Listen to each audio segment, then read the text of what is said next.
In the autumn of 1878, in the high alkali flatlands east of the Sangre de Cristo Mountains in the New Mexico Territory, a property stood empty that no one in the county of Mora would touch for money, prayer, or pride. It sat at the end of a two-rut track off the Wagon Mound Road, a wide adobe house of 8 rooms with a walled courtyard and a deep cistern, once the finest private residence between Cimarron and Las Vegas. Now the walls were chalked with a quarantine mark in white lime that had not been renewed in 4 years and did not need to be. Everyone remembered the summer of 1874. The memory was sufficient.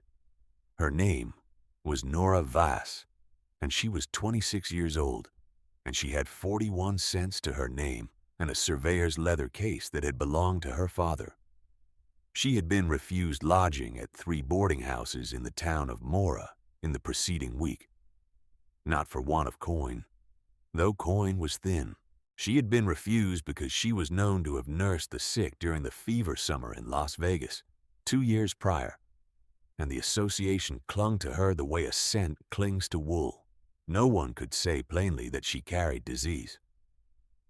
She had not fallen ill herself, which some took as proof of immunity in others, more darkly as proof of something less explicable. She was not shunned with cruelty. She was simply not received. A room had always just been let. A bed had always just been promised to another party. The door was always, precisely in the moment she arrived, unavailable. At the 3rd house, the landlady had looked at her steadily for a moment and then looked away, which told Nora more than any excuse would have, and she had taken her case and walked back out into the November street and stood in the thin, cold light and calculated what she had and what she could do with it. There are people the world declines quietly, without accusation and without apology. Nora Vass was one of them, and she had learned by the age of 26 not to argue with a closed door, because the argument is never really about the door. The Varela property had been held in county trust since the magistrate ordered the quarantine sealed in September of 1874. The Varela family, all 7 of them, had died over the course of 11 days from what the territorial physician had recorded in his ledger as hemorrhagic fever of unknown etiology. The physician had himself left the territory 2 months later. His ledger remained. The quarantine mark remained. The property remained, and the county had not known what to do with it, which is the condition in which most difficult things persist. Nora had read the county notice of forfeiture in the Mora newspaper at the general store, standing in the aisle with a sack of cornmeal under one arm, and she had read it a second time, and a third.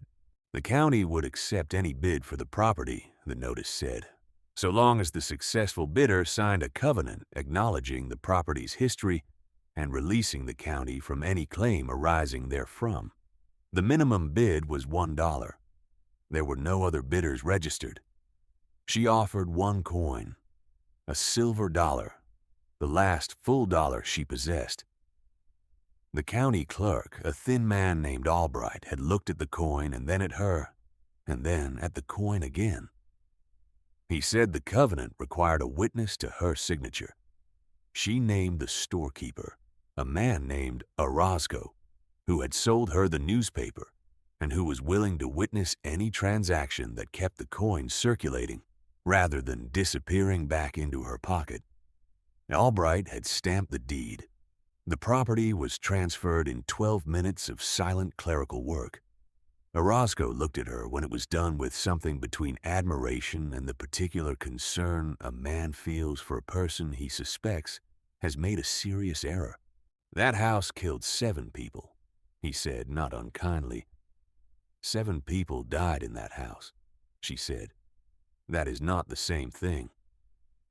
She had her father's case on her back and her surveyor's compass in her coat pocket, and 41 cents remaining, and she walked the 2-rut track out of town in the early afternoon with the mountains to her west, catching the last orange light. Her father, Elias Vass, had been a surveyor for the General Land Office for 14 years before his eyesight failed him. He had surveyed sections of the New Mexico Territory and the Colorado High Country, and he had spent 11 years teaching Nora the craft alongside him because she was the child who would sit still for the instrument, who would hold the rod without shifting her weight, who could read a bearing and close a traverse with the patience that surveying demands and that most people, in Elias's experience, could not sustain past the age of 12. He had died of a pulmonary inflammation when she was 22, leaving her his case of instruments, a bound field notebook full of his careful script, and the knowledge that a quarter section measured correctly is a fact that does not change because someone wishes it to. What she had done in Las Vegas during the fever outbreak she did not discuss. She had gone, she had worked, she had come back. She could not account for why she had not fallen ill, and she had long ago stopped trying. She had observed that sick people, carefully attended, sometimes recovered and sometimes did not, and that the quality of the attendance made a measurable difference in the proportions of each, and she had applied that observation systematically and without sentiment. That was the whole of what she had done. The reputation that attached to her after was something other people built. She had not built it and could not dismantle it, and so she had learned to carry it. The Varela house was larger than she had expected from the county notice. The walls were adobe of the old construction, thick and deeply plastered, the kind built to last past the generation that raised them.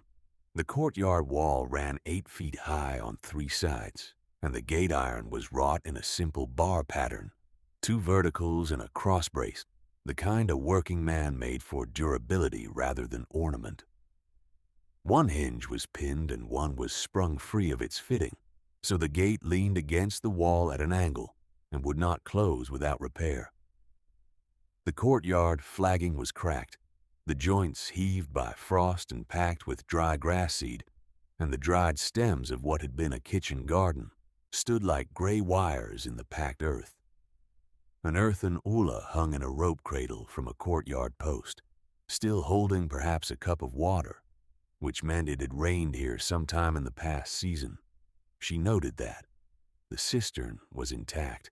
She checked the brickwork around its collar before she checked the house, because water is the first question on any property, and everything else is second. She spent the first night in the courtyard, wrapped in her bedroll against the adobe wall that still held the day's warmth from hours in the sun. She had not entered the house. She did not approach the house that first night. She sat with her back to the warm wall and ate the last of the cornmeal as a cold mush and looked at the door.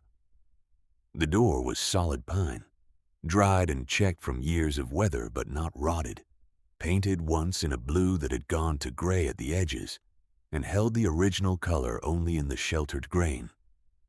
The quarantine mark was on the wall beside it, not on the door itself, lime-washed in a circle with an X through it.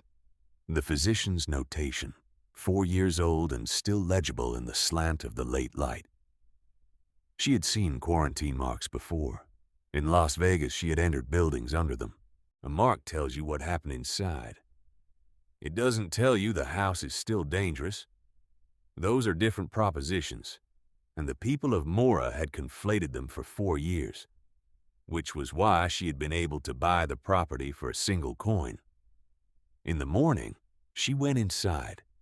The interior of the Varela house had been sealed for 4 years and 9 months. She opened the front door with the key the clerk Albright had given her, a heavy wrought iron key, and stood at the threshold while the air moved past her out into the courtyard, dry and still and very cold from the nighttime temperature that the thick walls had held.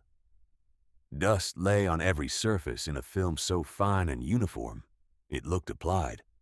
The furniture remained where the Varelas had left it, a table with a pottery bowl, 3 chairs around it, 2 pushed in and 1 pulled out at an angle, as if the person using it had simply risen and gone. A sideboard with a blue enamel pot, Two braided rugs on the packed earth floor. At the end of the main room, a doorway to a passage, and off the passage she counted 4 closed doors. She did not enter the rooms immediately. She walked the main room, touching nothing, and then the passage, and she noted what the doors were made of and where they hung, and whether the threshold gaps were even.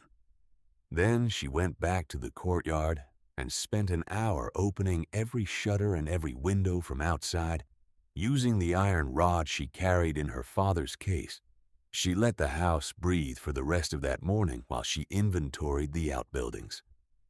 If you have ever worked in a place where something terrible happened, and worked without knowing everything that happened there, you will understand the quality of attention Nora brought to those rooms. It was not fear, and it was not indifference. It was the same careful watchfulness she had learned surveying the high country with her father. The habit of reading what a place told you before you told it anything back. She found the cistern sound. She found the livestock pens in usable condition. She found a root cellar beneath the east outbuilding, undisturbed, with a rack of clay-sealed storage jars, whose contents she could not yet determine. And she found, in the second room off the passage, the room that faced north and had the smallest window, a wooden chest beneath a rope bed, padlocked with a brass lock of a kind her father had taught her to identify. It was a Scandinavian pin-tumbler mechanism of the type used by the freighting companies in the 1860s. It was not a house lock. It was a road lock, the kind kept on a strong box in a freight wagon. It had no business being in a bedroom in a territorial adobe house. She left it alone and went back to her work. She spent 3 days cleaning the house before she looked at the chest again. She swept and aired every room. She scrubbed the flagging and the window sills. She found a cache of lime in the outbuilding and whitewashed the interior walls of the passage and the 2 smallest rooms. She repaired the gate hinge with wire and a bolt she salvaged from the fence line. She got water from a neighbor's well, because she had not yet tested the cistern's draw, walking a quarter mile with 2 clay jugs each morning before the sun was full up. The neighbor was an old man named Reyes, who had a small sheep operation and who watched her carry the jugs without comment for 2 days before he came to the fence line himself. "You are in the Varela house," he said. "I own it now," she said. He was quiet a moment. He had a weathered face and a white mustache, and he looked at her with the direct, slightly sorrowful assessment of a man who had outlived most of the people he had known well. "Lupe Varela was my neighbor, 31 years, he said. "Good people. Good family." "I believe you," she said. "The fever came from the Pecos trade road," he said. "A merchant who stopped here, sold them bad meal. That is what people said. I do not know if it is true." "It may not be," she said. He nodded once and went back to his sheep.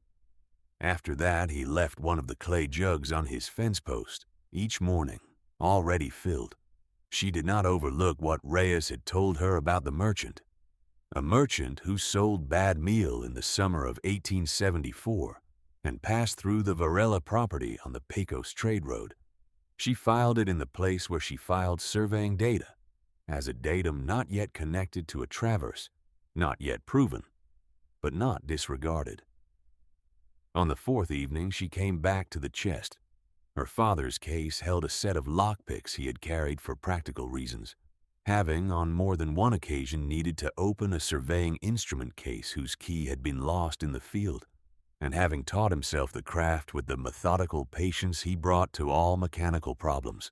He had passed the kit to Nora along with the instruments and a small index card in his handwriting, describing the feel of each pick against each common mechanism. The Scandinavian pin tumbler was on the card. He had written beside it, 2-stage set. Feel for the upper pins first. Do not rush the shear line. She lit the oil lamp she had salvaged from the main room, cleaned and refilled, and set it on the rope bed beside the chest. She laid out the picks on the wool of the bedroll. She thought of her father's hands, showing her this motion at the kitchen table in the house in Santa Fe, the patient explanation, the one-stage demonstration, the instruction to practice until she knew the feel, and not just the method. She pressed the tension wrench into the keyway and felt for the first pin. The lock yielded in just under 12 minutes. Inside the chest, below a layer of folded canvas and a tightly wrapped oilcloth packet, she found a surveyor's plat book, not her father's. The plat book was bound in red-brown calfskin and stamped on the cover with the emblem of the Southwestern Land and Timber Consortium, a company she recognized from the federal land office filings her father had described in his final years, the years when the big Eastern land companies had begun buying up grant claim rights across the territory for pennies on the patent dollar. The plat book was dated 1869 to 1873. She opened it at the lamp. The book contained survey plats, but not in the form she knew from her father's work. These were redrawn plats, filed surveys from the General Land Office reproduced by hand with alterations, not corrected alterations, strategic ones. Township boundaries shifted by small but legally meaningful amounts. Acreage tallies reduced in the ledger column but not in the field column. A system of notations she worked out across an hour of careful reading, using the index her father had kept of the territory's original surveys. It was a code that identified which plats had been redrawn, which grants had been remeasured, and what land had effectively been excised from the Varela family's holdings and those of 3 neighboring families by the redrawn lines, and then sold under the new measurements to the consortium at the rates applicable to the smaller, falsified parcels. The Varela family had owned by their original land grant 412 acres. By the consortium's redrawn plat, filed in 1872 with the Territorial Land Office, they owned 293 acres. 119 acres had been, in the language of the ledger, reclassified as unimproved consortium holdings.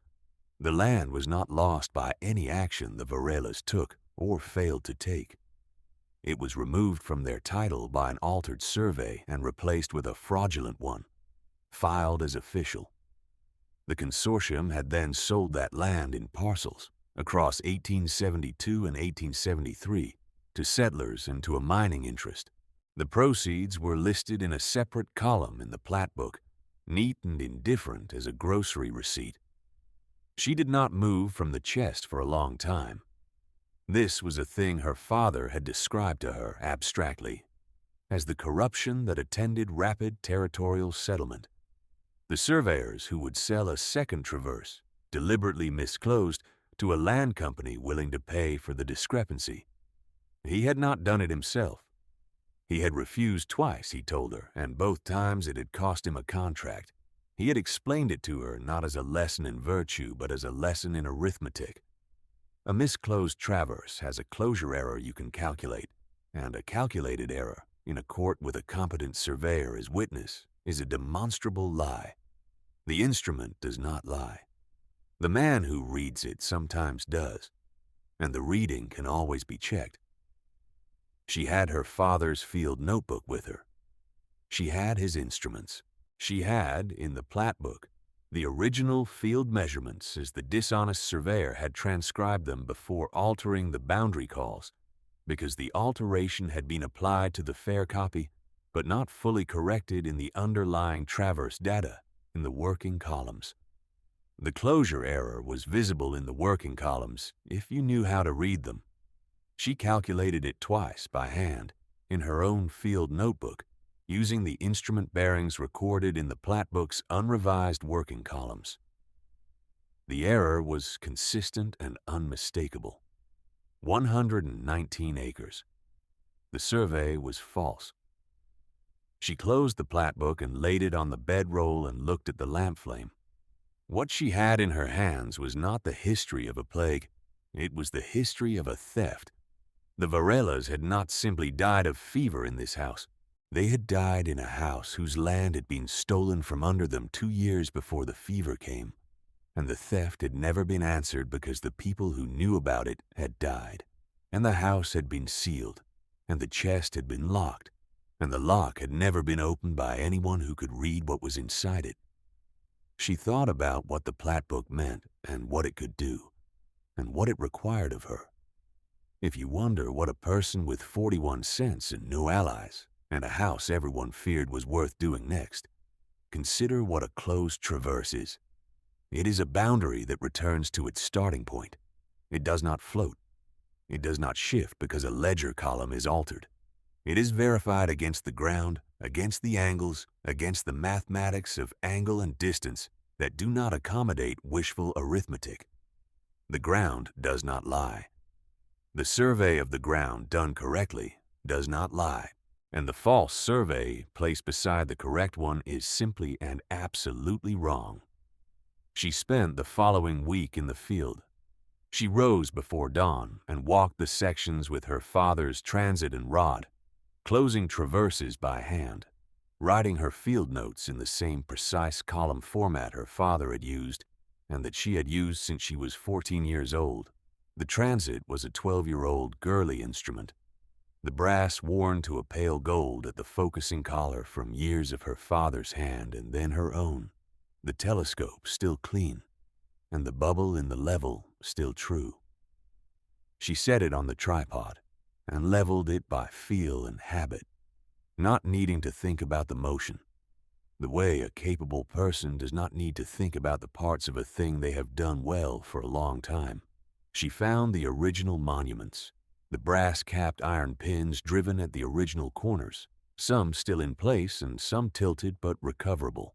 2 had been buried under accumulated debris, a decade of leaf fall and blown alkali, and she found them by probing with an iron bar at the intervals the original patent plat specified. When the bar struck brass, she felt it in her wrist before she saw it, a different resistance from earth, and she cleared around the cap with her hands in the cold November morning soil and read the stamp number and wrote it in her notebook. She shot her bearings and measured her distances with her father's 66-foot Gunter chain, stretched taut and level, the links counted by feel against the wind that came steadily off the mountains each afternoon. And she ran her calculations each evening by lamplight in the main room of the Varela house at the table with the pottery bowl. The traverse closed. Her measurements agreed, within the allowable error of the original patent surveys, with the original field data in the Platt book's working columns. The altered boundary calls diverged from both. The discrepancy was not a small one that might be attributed to instrument drift or chain wear. It was systematic and directional, all in favor of the consortium, all applied to the same boundary line, all repeated at the same magnitude in the 3 adjacent sections also affected. It was, in the language of the federal surveying statutes, a willful misrepresentation. Reyes came to the fence line on the 5th day and watched her work with the transit for a time. "What are you doing?" he said. "Checking the survey," she said. "Which survey?" "The one from 1872, she said. "The one the consortium filed." He was quiet for a time. "That survey is what they used to take the east pasture from the Varelas," he said. "Lupe went to the land office in Santa Fe about it. He was told the survey was correct and his deed was in error." "His deed was not in error," she said. "His survey was replaced." He looked at her for a long time, and then he said quietly, "I have the Varela children. The 2 youngest were with me when the fever came. They were at my place overnight. I kept them. I have had them for 4 years." She lowered the transit and looked at him. "They are not young children now," he said. "The girl is 11. The boy is 9. They do not know that the land was taken. They know their family died. They do not know the rest." She hadn't known there were Varela children.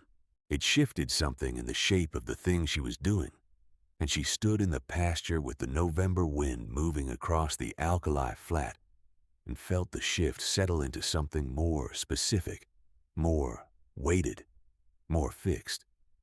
She was no longer correcting a surveying record. She was returning a land title to two children who did not know they were owed one. "Are you their guardian?" she said. "I have acted as such," he said. "There is no legal arrangement." "There will need to be," she said, "for the title to transfer to them cleanly." He nodded, the slow nod of a man who has waited a long time for someone to say a practical thing about a problem he could not solve himself. "What do you need from me?" he said. "Your name on a witness affidavit," she said, "and access to the children to give their names for the legal petition, and whatever you remember about the consortium surveyor who came through in 1872. "His name was Adler," Reyes said. "A tall man. He had an instrument case like yours. He stayed 2 nights at the Varela house and left before dawn on the 3rd day. Lupe said he seemed in a hurry to be gone." She wrote the name in her field notebook. She rode to Santa Fe in late November, which took 3 days through the mountain passes and cost her 30 cents of the 41 she had, and she spent them on grain for the horse she borrowed from Reyes. The road over the pass was dry, and the air was cold enough that her breath came in white plumes above the horse's neck, and she used the ride to go over the argument again in the ordered sequence she would present it. The original data first, then her traverse, then the divergence, then the altered plat, each step established by the one before it. She was not nervous about the presentation. The mathematics were either correct or they were not. She had run the calculations 4 times, and they were correct. She carried the plat book and the oilcloth packet inside her father's leather case, and her field notebook in her coat pocket, and her traversal calculations wrapped separately in the canvas from the chest. At the General Land Office, she asked to see the Deputy Surveyor General, a man named Cordell, and was told he was unavailable.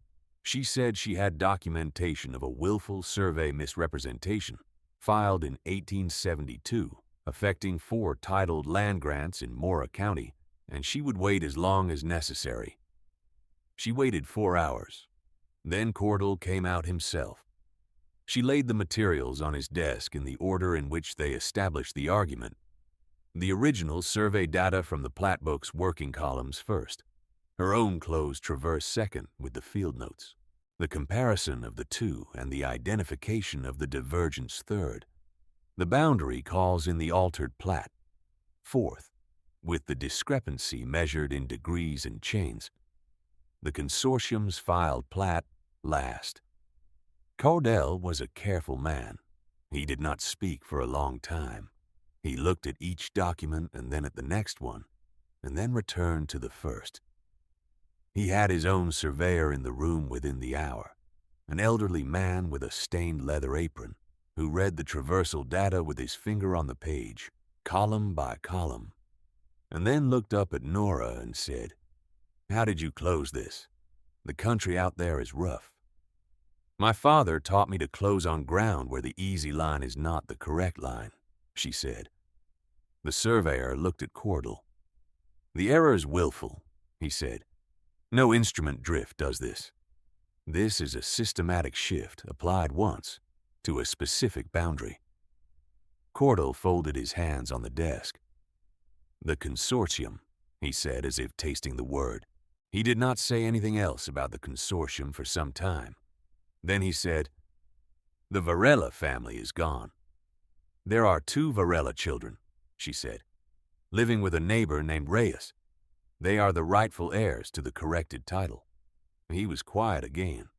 She watched him calculate, not the numbers in the survey, but the dimensions of the problem he now had to decide whether to solve. "This will require a federal audit of the 1872 filing," he said. "Yes," she said, "I know. And if the audit confirms your traverse, it creates a title cloud on every parcel the consortium sold out of the excised acreage." "Yes," she said, "I know that too." He looked at her for a moment with the expression of a man who had not expected this level of precision from someone who had walked through his door without an appointment. "Leave the materials," he said. "I will have the surveying division review them." She left copies. She kept the originals in the leather case and did not release them. Her father had taught her that as well. A copy is a courtesy. The original is a claim, and you do not give up a claim until the matter is settled. The federal audit took 4 months. She spent those months in the Varela house, which was by December no longer cold, because she had repaired the fireplace flue and cut and stacked enough pinon wood to see through the winter. She planted the kitchen garden in early March when the soil was workable, putting in onion sets and chili seed from a paper packet Orozco had given her on credit, and a row of squash seed she had saved from the root seller's stores. She tested the cistern and found the water sound, the brickwork of its collar solid, and the rope and bucket in the well house still usable. Once she replaced 3 feet of rotted rope with new hemp, she repaired 3 sections of the courtyard wall with adobe brick she made herself from the alkaline clay of the back lot, tamped in wooden forms and dried in the sun. The method her father had described once from a journey he had made through Chihuahua before she was born. Reyes brought the children to the house in January, and again in February, and a third time in early March when the apricot in the courtyard showed its first buds. The girl was named Clara, and the boy was named Martin, and they stood in the courtyard and looked at the house they had not entered in 4 years and 9 months. They were not told what was pending. Reyes had told them only that a woman had bought the house and was fixing it and wanted to show them how it looked. Clara walked through the main room, touching the surfaces carefully, the table, the sideboard, the braided rug, and did not say anything for a long time. Then she said, "My mother made this rug." "It is still here," Nora said. "It will stay here." Martin stayed in the courtyard the first visit, and she did not press him. She showed him the root cellar instead and the clay-sealed jars, which turned out to contain dried corn and dried chile, and a thick paste of piñon nuts, still good. He took the lid off one of the corn jars and smelled it, and then looked at her. "My father kept corn like this," he said. "A good method," she said. On the third visit in March, Martin came inside as far as the passage and looked down the length of it at the 4 closed doors. He stood there a moment and then went back to the courtyard without saying anything. She did not follow him. There are things a person has to approach on their own schedule, and the correct thing to do when they are not ready is to leave the door open and wait. She did not tell them about the survey or the chest or the plat book. There would be a time for that. The time for it was not while they stood in a house full of the weight of what they had lost, smelling their father's corn. The land office's audit letter arrived in April, carried by a territorial mail rider who handed it to her in the courtyard without ceremony. It confirmed her traversal data in full. It identified the systematic misrepresentation in the 1872 filing. It named the surveyor Adler, who had died in Colorado in 1876, and it named the Southwestern Land and Timber Consortium's principal agent as the directing party to the falsification. The agent's name was in the plat book's margin in Adler's handwriting. She had not been sure until now whether it was a name or a notation. It was a name. The audit did not carry criminal weight directly, but it was sufficient for the legal petition she filed through a Santa Fe attorney named Montoya, who had agreed to take the case for a percentage of any recovery, and who had looked at the traversal data with the same careful attention Cordell's surveyor had shown. Montoya filed the corrected title petition in May. The consortium's legal representative contested it. The territorial court heard the case in June. She testified. She brought her father's instruments and her field notebook, and she explained at the court's request the method of the traverse and the nature of the closure error and why it could not be attributed to natural drift or instrument variance. She described the Gunter chain and the transit and the brass monuments and what it meant to run a closing traverse and how you knew when the line was true.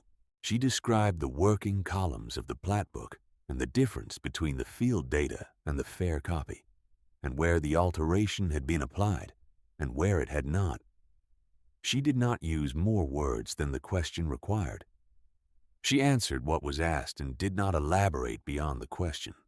Judge Tarrant asked her once to repeat the closure error calculation in plain language, and she did so without the instrument terminology, and he nodded once and wrote something on his notepad.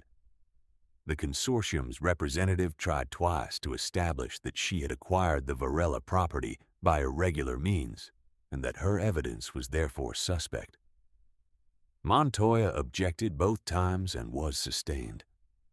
The question of how she had acquired the property was not relevant to whether the 1872 survey was fraudulent. The judge, a man named Tarrant who wore silver-rimmed spectacles and listened with his eyes shut, ruled that it was not relevant. Cordell's surveyor testified also, confirming her traverse independently and adding a note about the instrument Adler had been known to use, a theodolite of the older style with a documented tendency to drift in high altitude, and explaining why the error in the plat book could not be the instrument's drift and must therefore be the operator's intention. The consortium's legal representative said very little after that. The institutional language in which the fraud had been conducted, the language of legal description and bearing calls and chain distances, had been answered in the same language by someone who spoke it better. The corrected title was awarded in August of 1879, nearly a year after Nora had walked the two-rut track from Mora with a surveyor's case on her back and 41 cents in her pocket. The title transferred to Clara and Martin Varela in joint tenancy, with Reyes named their legal guardian by a separate order Montoya had prepared for the occasion.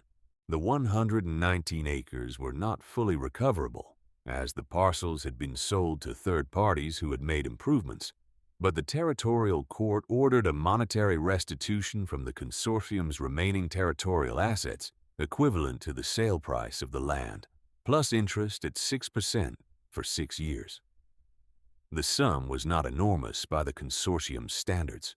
By the Varela children's standards, it was a complete restoration of what had been taken. The dismissive voices in Mora, the ones that had predicted the plague house would be her ruin, said little when the ruling came in. There was no ceremony to attend, no public occasion at which the prediction could be formally retracted.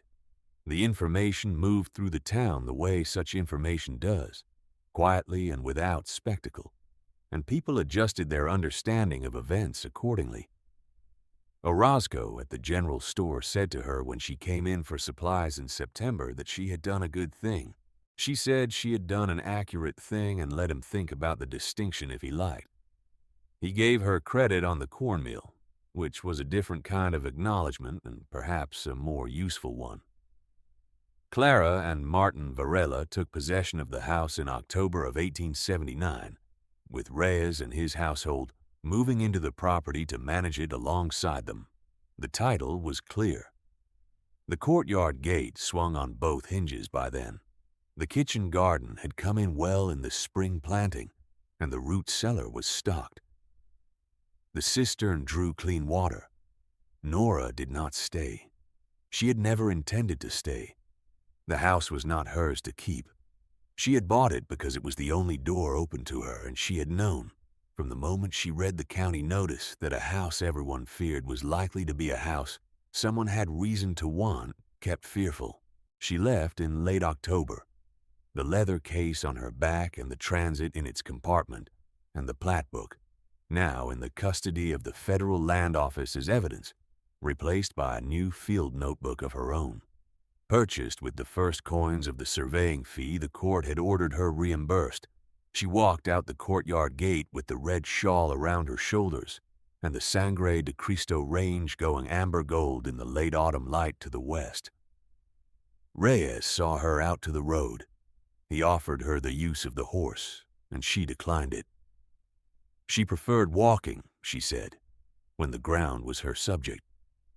Clara stood at the courtyard gate and watched her go. The girl had the posture of someone who understood that a thing had happened that would take her a long time to fully comprehend. She did not wave. She stood and watched, which was the right thing to do. The two-rut track back to Mora was dry and pale in the afternoon light. Nora walked it with the same step she had walked it a year before, measured and unhurried. The case was not lighter for having held what it held. The ground under her feet was exactly the same ground. The bearing was the same. A surveyor knows that a line, run correctly, always returns to where it started. That is the discipline of it, the integrity, the proof. If the line does not close, the error is in the measurement, not in the ground.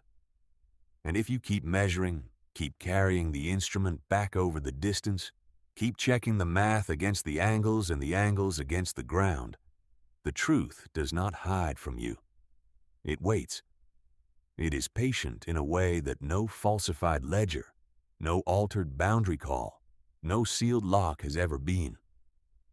The ground does not lie. The closure is always there. You only have to be willing to walk the whole line before you call it finished.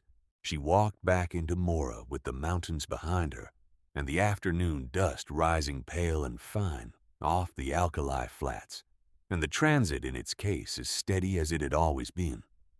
If you have ever known a door that stayed closed no matter what you brought to it, leave a word below. There are more stories like this one, and they are worth the telling.